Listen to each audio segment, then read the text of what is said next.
রাস্তা নাকি সারি সারি ছোট বড় পুকুর দেখে আন্দাজ করা খুবই কঠিন।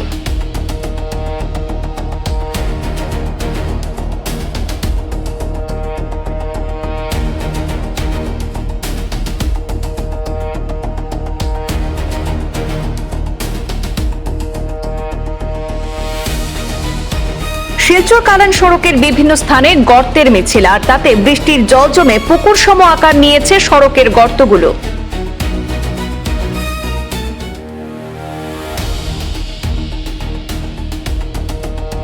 বড় বড় গর্তে আটকে যাচ্ছে যাত্রীবাহী বাহন, ঝুঁকি নিয়ে যাতায়াত করছেন যান চালক সহ যাত্রীরা।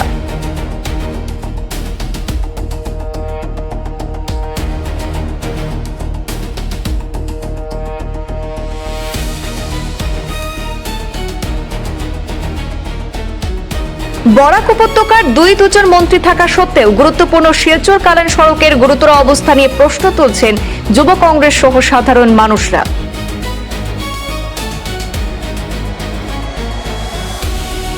শিলচর কালান সড়কের বিভিন্ন অংশে দীর্ঘদিন ধরে গর্তের কারণে চরম ভোগান্তির মুখে পড়েছেন সাধারণ মানুষ। বড়খলা বিধানসভা কেন্দ্রের ভাঙারপাড়, মোহনপুর, তিনখড়ি, জলাগ্রাম সহ একাধিক এলাকায় রাস্তার অবস্থা এতটাই খারাপ যে কোথাও কোথাও তা ছোট ছোট পুকুরের মতো আকার নিয়েছে। বর্ষার শুরুতেই পরিস্থিতি আরও জটিল হয়ে উঠেছে। সামান্য বৃষ্টিতেই কাদা পরিণত হচ্ছে রাস্তা, বড় বড় গর্তে জমছে জল, ফলে চলাচল কার্যত দুরূহ হয়ে উঠছে।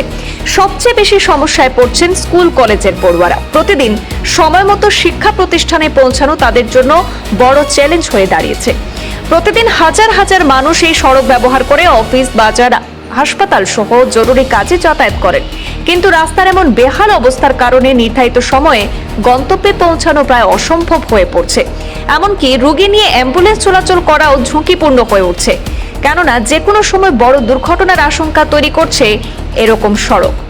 অথচ রাজ্য সরকার সড়ক সংস্কারের নামে কারি কারি অর্থ বরাদ্দ করলেও বাস্তবে সংস্কারের নাম গন্ধ নেই বলে অভিযোগ তুলেছেন স্থানীয়রা। তারা জানিয়েছেন, বরাক উপত্যকার দুজন মন্ত্রী কৌশিক রায় এবং কৃষ্ণেন্দু পাল থাকা সত্ত্বেও গুরুত্বপূর্ণ শিলচর কালান সড়কের ভয়ঙ্কর অবস্থা নিয়ে প্রশ্ন উঠছে বড়খলা যুব কংগ্রেস সহ সাধারণ মানুষের মধ্যে।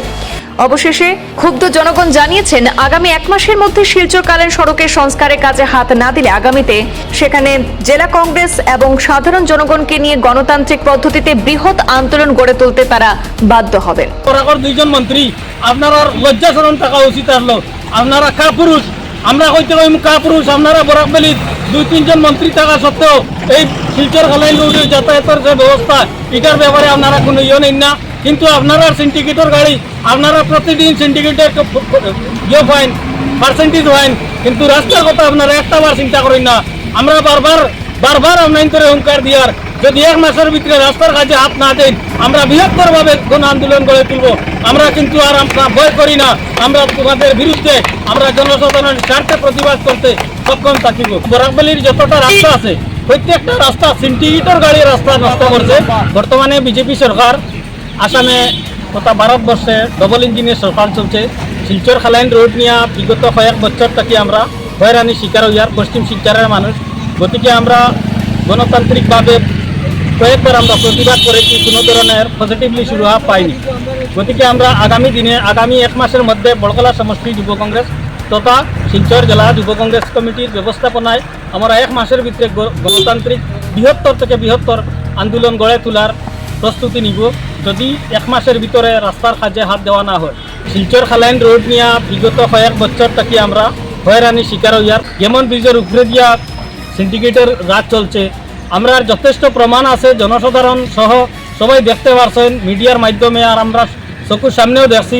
যেটা বাঙ্গারপাড় হারাং ব্রিজ, যেটা ব্রিজ লইয়া নদীর গেছে, যেটা ব্রিজ, এই ব্রিজের উপরে 4টা গাড়ি আসলো, যেটা সিন্ডিকেটর গাড়ি। আমরা এই সরকারটাই চ্যালেঞ্জ করিয়া কইয়ার যে এই সরকারের নেতৃত্বে এই আসামের যে মানে বরাকবেলির যতটা রাস্তা আছে প্রত্যেকটা রাস্তা সিন্ডিকেটর গাড়ির রাস্তা নষ্ট করছে। পশ্চিম শিলচরের লাইফলাইন খাওয়া হয় এই সড়কটারে, যদিও এটার লাইফলাইন হিসাবে মুখে খাওয়া হয়, কিন্তু কাজে এরকম কিছু নাই। আজকে 2-3 দিনের যে বৃষ্টি হয়েছে, 2-3 জোড়ে বৃষ্টির ফলে এই রাস্তার মধ্যে যে বড় বড় গর্তগুলো হয়েছে, এই গর্তর কারণে আমরা পশ্চিম শিলচরের যারা মানুষ আছে আমরা সব কিছুর মানে প্রশাসনিক অফিস থেকে লাগাইয়া অ্যাডমিনিস্ট্রেশন সব কিছু আমরা শিলচরও তো আমরা এখান থেকে ডেইলি শিলচর যাওয়া আওয়া করতে লাগে। তো এই যে রাস্তার যে অবস্থা, এই বৃষ্টির ফলে যে অবস্থা হয়েছে রাস্তা, এটার মধ্যে গাড়ি নিয়ে যাওয়ার কোনো উপযোগী রাস্তা নাই।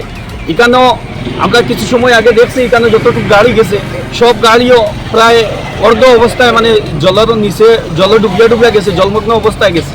এই রাস্তার যদিও লাইফলাইন হিসাবে কোয়া হয়, আমি মনে করি এই রাস্তার কোনো মানে মুখে লাইফলাইন হিসাবে কোয়া হয়, খাজে কোনো লাইফলাইন নাই। এটা এরকম সরকারে ভাবের আমি ধিক্কার জানাই বিজেপি সরকার যে গত 10 বছর এই আসামে বিজেপি সরকার রাজত্ব করছে এবং কেন্দ্রেও বিজেপি সরকার, তারা ডাবল ইঞ্জিনের সরকার যদিও একটা মানে স্লোগান দেয়, কিন্তু এটা খাঁচে কোনো স্লোগান হিসাবে পরিণত নাই।